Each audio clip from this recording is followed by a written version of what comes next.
From scattered bands to city makers, humanity began to picture a wider world. At dawn, a young farmer in a river village rubs barley husks from her palms. Smoke lifts from a clay hearth. She tracks her harvest with clay tokens, the quiet breath of cattle in the yard, a steady rhythm to her life. This leap from foraging to farming drew people to the great rivers, where they built the first settled communities. Surplus from the fields fed growing towns, and these towns gave rise to law and writing in the fertile lands of Mesopotamia, the Nile, and the Indus Valley. From these cradles of civilization, new ways of thinking gathered force. In the East, teachers and seekers explored how to live in harmony. Confucian teachings brought order to family and state, while Buddhist paths promised inner release. In the West, Greek inquiry asked a fundamental question: what is our world made of?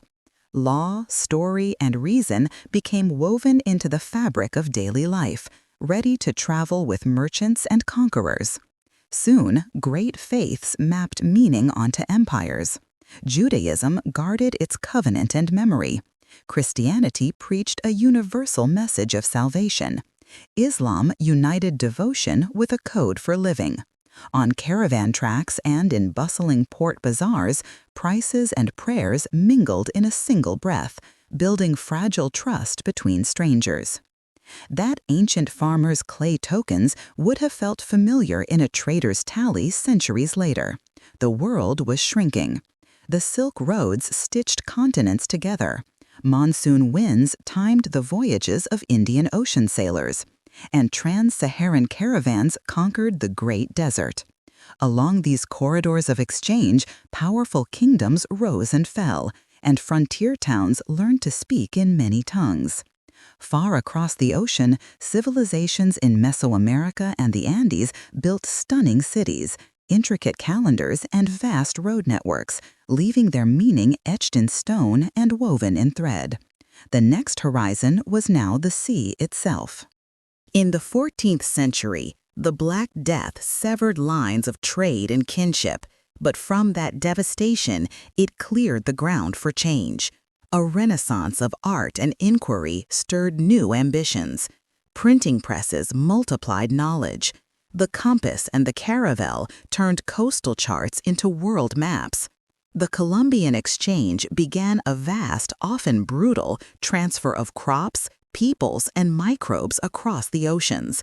This history matters now because our modern world, our supply chains, our beliefs, our conflicts still echo those first global connections. At first light in Manchester centuries later, the mill doors groan open. A girl slips under a brick archway. The air is thick with cotton lint and the clatter of looms, a relentless iron rain. She waits for the whistle, then the foreman's bark.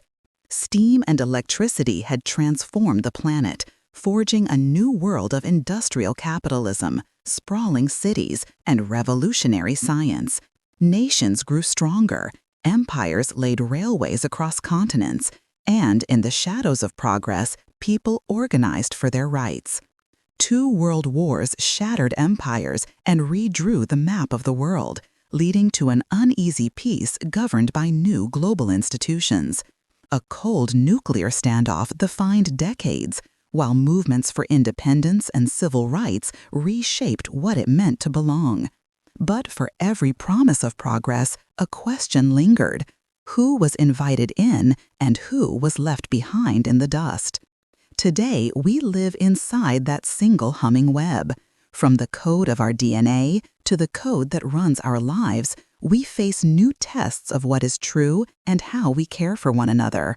Global pandemics and a changing climate reveal with stark clarity that our fates are intertwined. History offers us a lens to see the patterns before they harden into destiny. Just ahead, a choice awaits us all. What common future do we dare to build next?